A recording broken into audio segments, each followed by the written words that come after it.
2022లో ఏప్రిల్లో దళిత బంధు శాంక్షన్ అయింది. మేము పౌల్ట్రీ ఫామ్ పెట్టుకున్నాం. అయితే పార్ట్నర్షిప్లో మేము ముప్పిడి సామి అతను ఇద్దరం కలిసి కంబైన్లో పెట్టుకున్నాం అన్నట్టు రెండు. ఇది ఒక యూనిట్ అయితే ఎక్కువ ఖర్చు వస్తుందని చెప్పి ఇద్దరు అయితే కొంచెం తక్కువ అవుతుంది ప్లస్ పిల్లలు కూడా ఎక్కువ వేసుకోవచ్చు అని చెప్పి ఇద్దరు పార్ట్నర్షిప్లో మేము పెట్టుకున్నాం. అయితే మా ఊరికి పౌల్ట్రీ ఫామ్లో వచ్చేసి 3 యూనిట్లు వచ్చినాయి. 3 యూనిట్లు వస్తే అలా మొత్తం కాంట్రాక్ట్కి యేసుబాబు అతను జీసీఎస్ ఇంజనీరింగ్ వర్క్స్కి 30 లక్షలు ట్రాన్స్ఫర్ చేసినాం.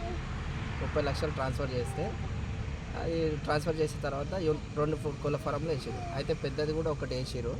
సరే ఇద్దరు పొత్తుల్లో మాది అవుతుంది కదా అనేసి మేము కూడా సరిపడా మేము అట్టనే వర్క్ చేసుకుంటూ వెళ్ళిపోయినాము.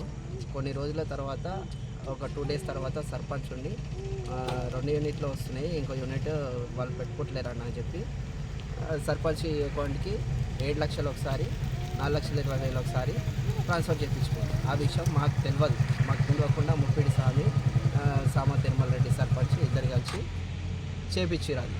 అది మాకు తెలియక మేము ఏమనుకున్నామంటే సరే కన్స్ట్రక్షన్ అవుతుంది కదా అని మేము అలానే ఊకున్నాం.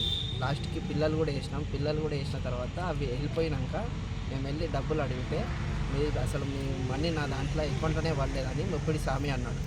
మీ పైసలు యేసుబాబు అకౌంట్లోనే ఉన్నాయి, వెళ్ళి మీరు ఆయన నట్టుకొని మీరు ఏం చేసుకోరని చెప్పిండు. అది చెప్తే మేము కలెక్టర్ ఆఫీస్కి ఒక 15 సార్లు వచ్చినా కూడా వాళ్ళు ఏమీ రెస్పాండ్ కాలేదు. ఎంక్వైరీ చేసారు కానీ దానికి తగిన చర్యలు తీసుకోలేదు. సరే ఇప్పుడు కూడా మేము ఈడీ సార్తో శ్యామ్ సుందర్ సార్తో మాట్లాడినాక కూడా పిలిపిస్తాము, ఇంకో 2 డేస్ అయిన తర్వాత మేము వస్తాం అది అని చెప్పారు. సరే పిలిపిస్తారేమో అని మేము అనుకున్నాం. సరే ఆ పిలిపించడం ఎందుకు, మేమే యేసుబాబుని తీసుకొని వచ్చి సార్కి చూపిస్తే అయిపోతుంది కదా అని చెప్పి మేము అన్నాం. అంటే వెళ్ళి తీసుకొని వచ్చిన తర్వాత ఇప్పుడు సార్ని అడిగితే సార్ వెళ్ళిపోయారంట. మేము సార్కి కూడా ఫోన్ చేస్తే మేము ఇప్పుడు లేము, మీటింగ్ ఉన్నాయి మాకు, సోమవారం రోజు రండి, ఆ రోజు ఆఫ్టర్నూన్ మాట్లాడదాం అది అని అంటారు.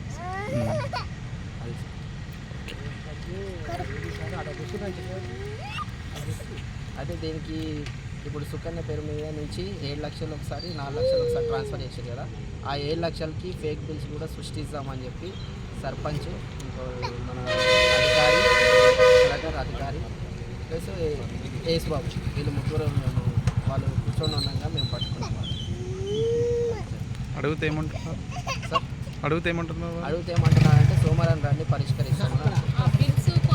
బిల్స్ కోసం పోతే వాళ్ళు ఏమంటున్నారంటే అప్పటికి 30 లక్షలు యేసుబాబు అకౌంట్లో పడ్డాయి కదా సార్, ఆ 30 లక్షలకి సామ తిరుమల రెడ్డి ఏమంటున్నా అంటే సరే 30 లక్షలు పడ్డాయి కదా నేను చూసుకుంటా, స్వామి నీ పేరు మీద బిల్ చేయించుకో, నేనేమైనా ప్రాబ్లం అయితే నేను చూసుకుంటా అని స్వామితోని ఫోన్లో తిరుమల రెడ్డి మాట్లాడుతుంది సర్పంచ్.